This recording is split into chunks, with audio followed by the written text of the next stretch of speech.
샬롬. 오늘도 주의 평강이 우리 사랑하는 모든 성도들 가정과 또 하시는 모든 일 위에 충만히 임하시기를 주의 이름으로 축복합니다. 오늘은 2022년 12월의 첫날, 오늘 1일입니다. 이제 정말 딱 달력이 한 장 남았습니다. 사랑하는 성도 여러분, 남은 한 달 동안 우리 한 해를 잘 마무리하시고 또 2023년 새해를 좋은 계획들 가운데서 하나님께서 주시는 힘과 지혜를 가지고 출발할 수 있기를 또 간절하게 바래 봅니다. 오늘 먼저 우리 주3 규제를 통한 말씀 묵상에 앞서서 우리 같이 기도하겠습니다. 하나님 아버지, 지난 11개월 동안 저희를 말씀으로 깨우쳐 주시고 말씀으로 우리를 권면해 주시고 우리를 교훈해 주시고 또 책망하여 주셔서 이만큼 오늘도 하나님의 사람으로서 살아가게 하시니 감사합니다. 주님, 우리에게 말씀이 있고 또 그 말씀을 통해서 깨우쳐 주실 때에 우리가 감사함으로 받아들이게 하시고 하나님 앞에 더욱더 바르게 서갈 수 있는 우리의 모습이 되게 하여 주시옵소서. 우리가 하나님 앞에 완고한 자로, 주님 강팍한 자로 서 있지 않게 하시고 늘 좋은 밭이 되어서 말씀이 뿌려져 100배, 1000배, 만배의 결실을 맺어갈 수 있는 우리의 신앙인의 삶이 있게 하여 주시옵소서. 감사하며 예수님의 이름으로 기도하옵나이다. 아멘. 오늘 12월의 첫날 하나님께서 주시는 말씀 히브리서 1장 1절부터 14절의 말씀을 함께 읽고 묵상하겠습니다. 히브리서 1장 1절부터 14절 1장 전체를 함께 우리 묵상하겠습니다. 시작. 옛적에 선자들을 통하여 여러 부분과 여러 모양으로 우리 조상들에게 말씀하신 하나님이 이 모든 날 마지막에는 아들을 통하여 우리에게 말씀하셨으니 이 아들을 만유의 상속자로 세우시고 또 그로 말미암아 모든 세계를 지으셨느니라. 이는 하나님의 영광의 광채시요 그 본체의 형상이시니라. 그의 능력의 말씀으로 만물을 붙드시며 죄를 정결하게 하는 일을 하시고 높은 곳에 계신 지극히 크신 이의 우편에 앉으셨느니라. 그가 천사보다 훨씬 뛰어남은 그들보다 더욱 아름다운 이름을 기업으로 얻으심이니 하나님께서 어느 때에 천사 중 누구에게 너는 내 아들이라 오늘날 내가 너를 낳았다 하셨으며 또 다시 나는 그에게 아버지가 되고 그는 내게 아들이 되리라 하셨느냐. 또 그가 맏아들을 이끌어 세상에 다시 들어오게 하실 때에 하나님의 모든 천사들은 그에게 경배할지어다 말씀하시며 또 천사들에 관하여는 그는 그의 천사들을 바람으로 그의 사역자들을 불꽃으로 삼으시느니라 하셨으되 아들에 관하여는 하나님이여 주의 보좌는 영영하며 주의 나라의 규는 공평한 규이니이다.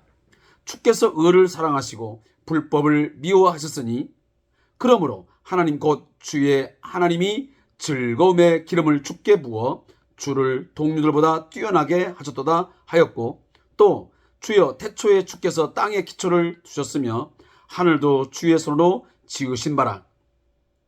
그것들은 멸망할 것이나 오직 주는 영존할 것이요 그것들은 다 옷과 같이 낡아지리니 의복처럼 갈아 입을 것이요 그것들은 옷과 같이 변할 것이나 주는 여전하여 연대가 다함이 없으리라 하였으나 어느 때에 천사 중 누구에게 내가 내 원수로 내 발등상이 되게 하기까지 너는 내 우편에 앉아 있으라 하셨느냐.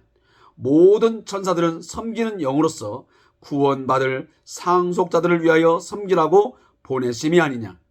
아멘.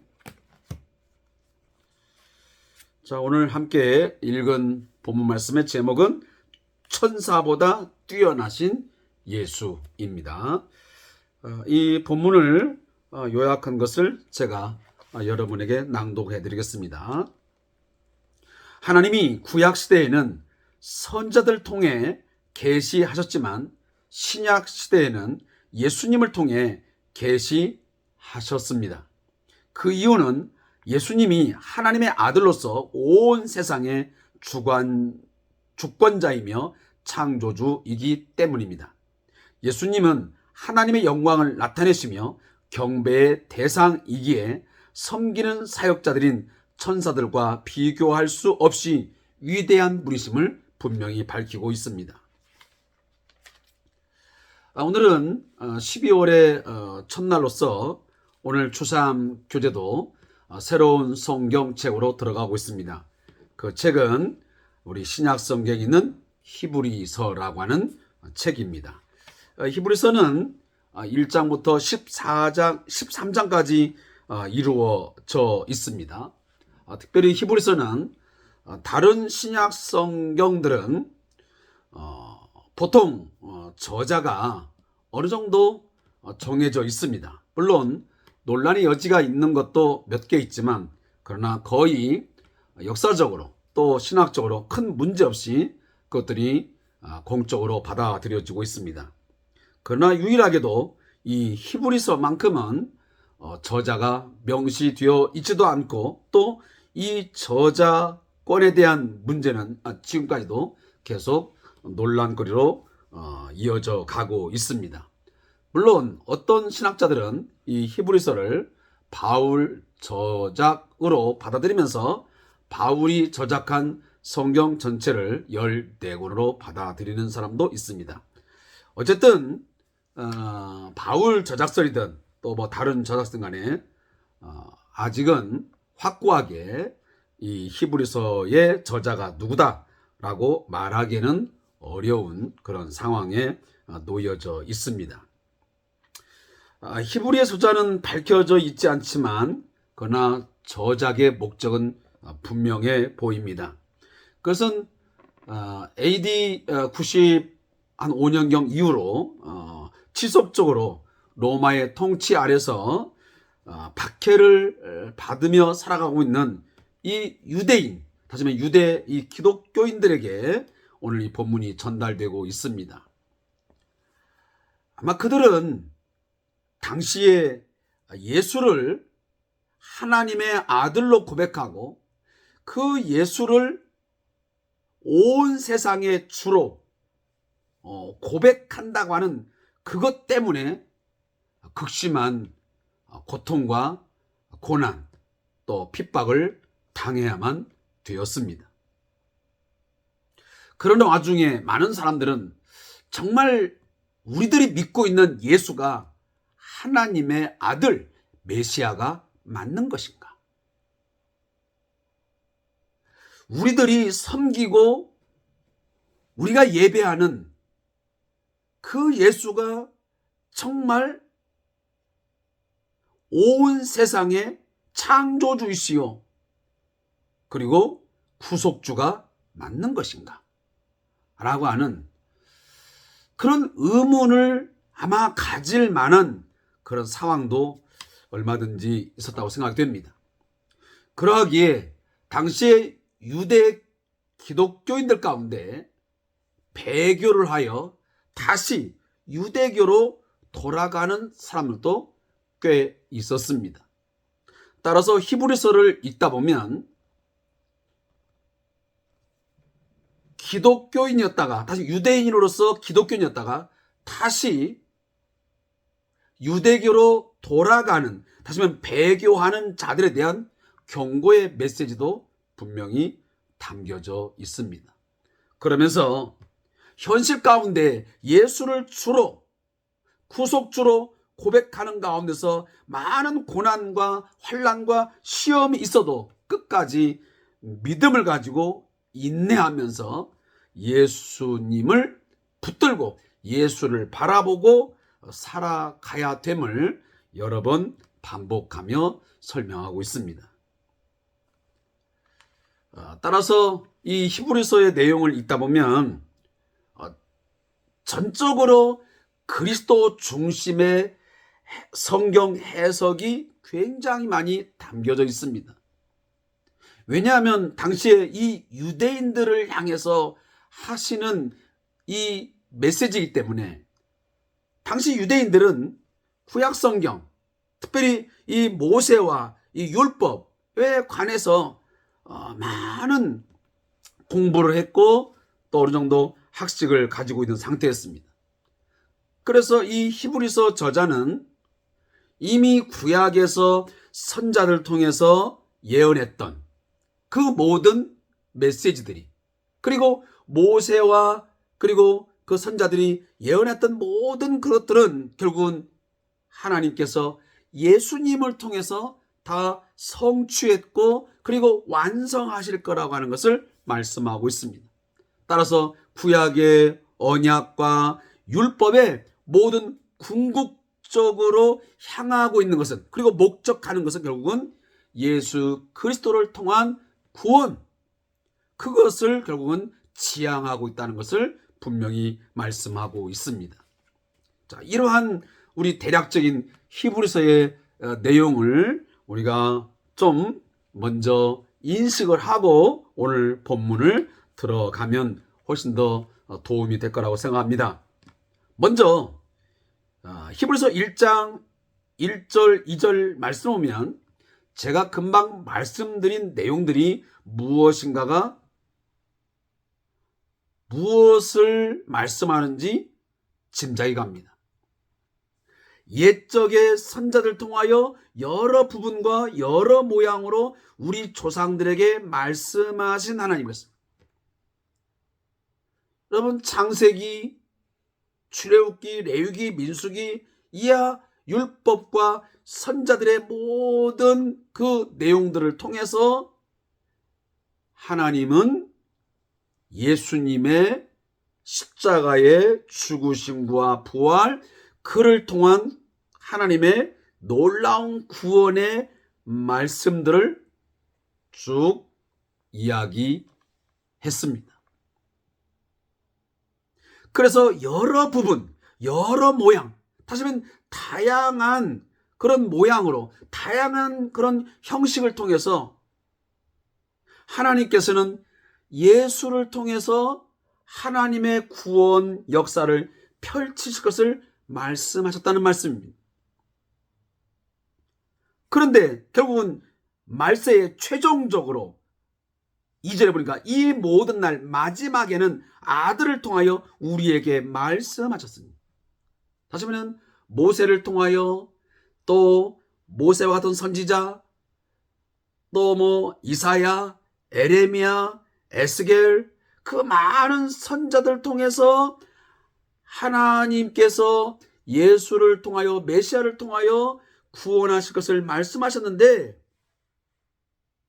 그 말씀하신 그 약속들을 마지막 날에, 다시 말하면 말세가 되어서 아들을 통하여, 다시 말하면 예수를 통하여 우리에게 말씀하셨다. 그 예수는 이 아들을 통하여 만유의 상속자로 세우시고 또 그로 말미암아 모든 세계를 지으셨느니라. 자, 그러면 하나님께서 구원자로 세우신 그 메시아 예수가 누구냐? 그 예수는 바로 2절에 보면 아들을 통하여, 다시 말하면 하나님의 아들이라고 분명히 말씀하고 있습니다. 제가 아마 성경 공부 시간에 가끔 한 이야기입니다. 여기 아들이라는 표현은 어떤 생득적인, 생물학적인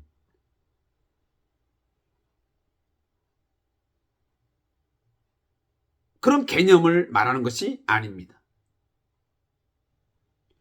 이 아들이라고 하는 표현은 뭐냐면 하나의 상징적인 의미인데 상속 개념이 강하게 들어가 있는 것입니다.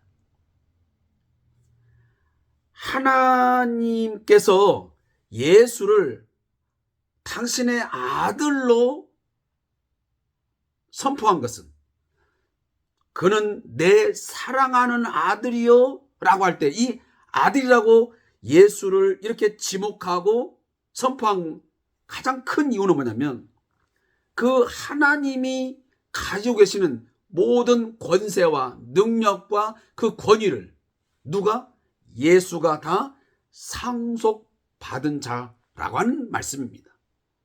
그래서 이것을 아들이라는 단어를 통해서 그 개념을 정리한 것입니다. 따라서 우리가 자칫 예수가 하나님의 아들이라고 하니까 그럼 하나님은 아버지이고 그럼 하나님은 또 어떤 어머니가 있어서 하나님 아버지와 또 어머니가 있어서 낳은 어떤 창조된 피조된 그러면 그러한 아들로서의 예수냐? 그것은 결코 아니라는 것입니다.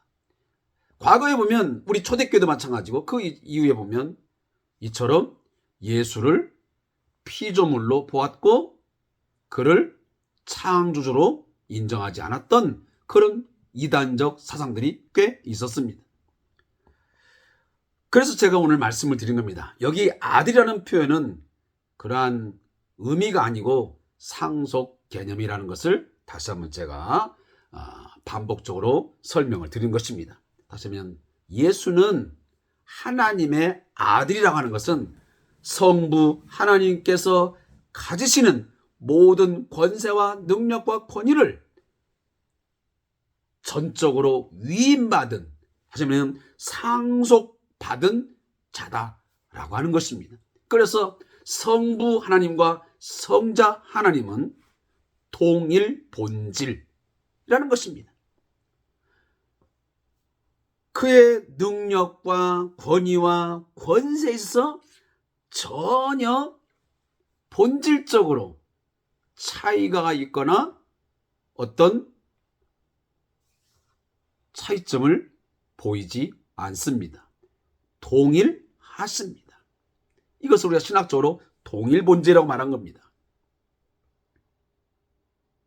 그래서 우리가 성부, 성자, 성령은 한 본체이면서 그리고 그 본질에 있어서는 동일하다 그 말이에요. 예수가 하나님보다 좀 못하고 성령은 또 성자보다 조금 못한 그러한 이야기가 결코 아니라는 것입니다. 그래서 성부, 성자, 성령은 분리되지도 않고 그것을 우리가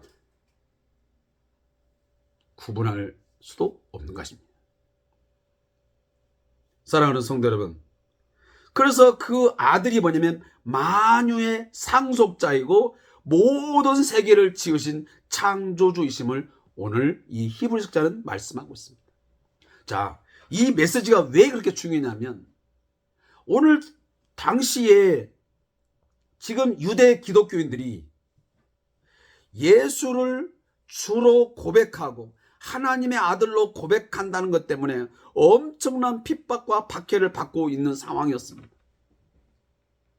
자, 그런 상황에서 그들이 고민할 수밖에 없고 때로는 갈등하는 게 뭐냐면 정말 예수가 하나님의 아들 맞을까? 예수가 정말 창조주일까? 상속자일까? 라는 의구심을 갖게 될 수밖에 없는 거죠.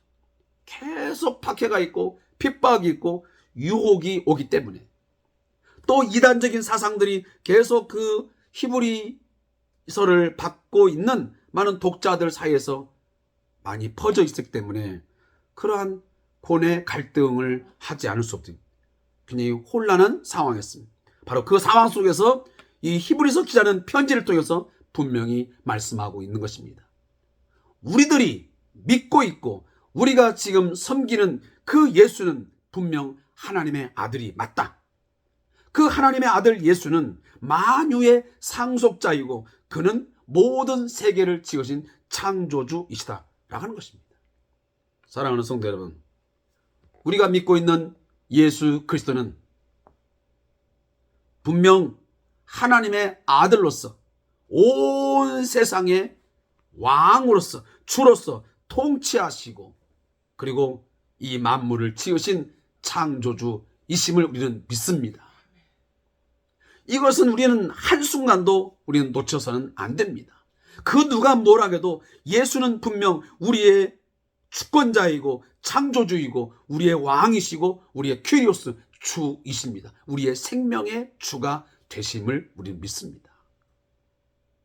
우리의 생사화복을, 우리의 모든 삶의 순간순간들을 붙드시고 우리 인도하시고 우리를 붙드시고 이끌어 가시는 우리의 삶의 주관자이심을 우리는 믿는 것입니다.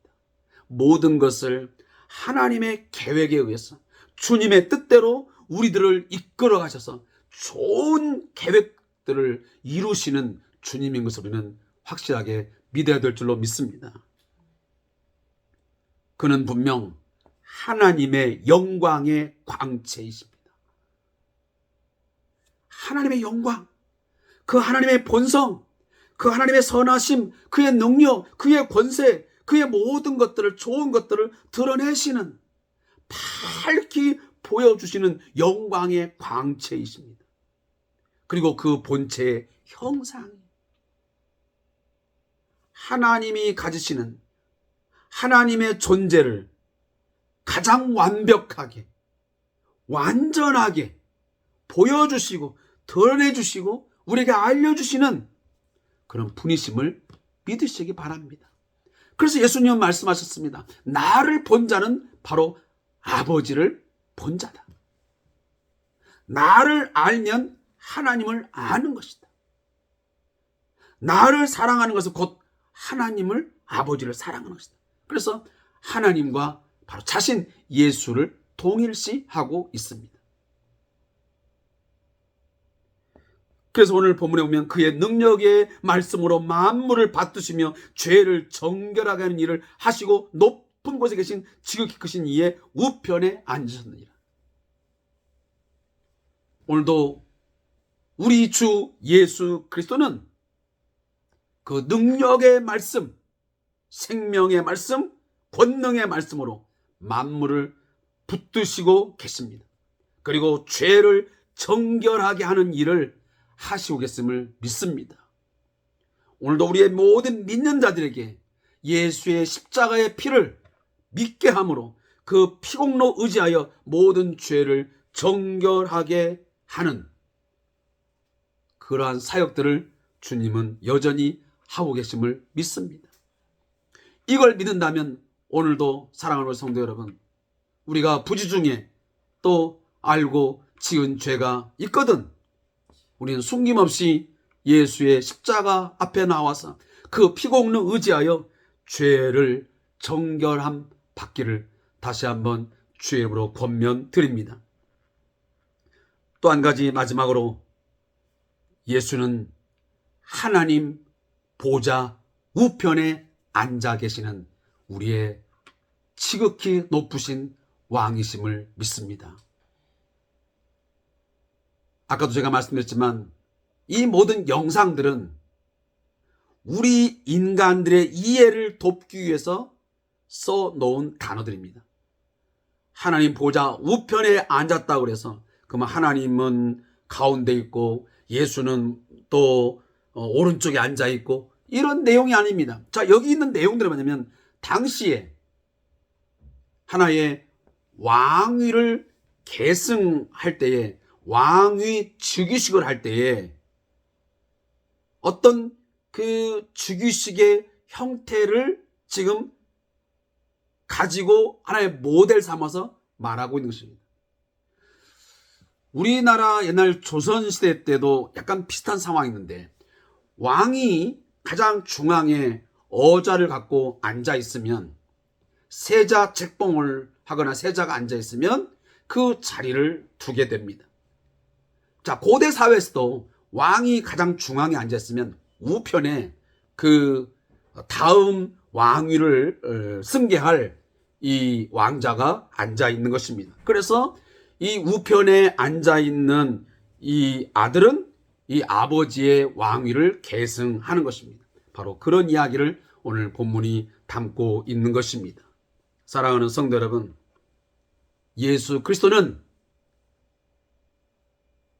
이 땅에 오셔서 고난당하시고 우리를 위해서 십자가에 피 흘려 죽으시고 그는 죄와 사망 권세를 이기시고 3일 만에 부활하여 생명의 주로서 그가 승천하여 하나님 보좌 우편에 앉으심, 그 우편에 앉으심을 통해서 하나님의 아들로서 왕위를 그가 위임받아 온 세상의 통치자로 지금 살아 계셔서 온 세상, 온 우주를 통치하시고 오늘로 주관하고 계심을 믿습니다.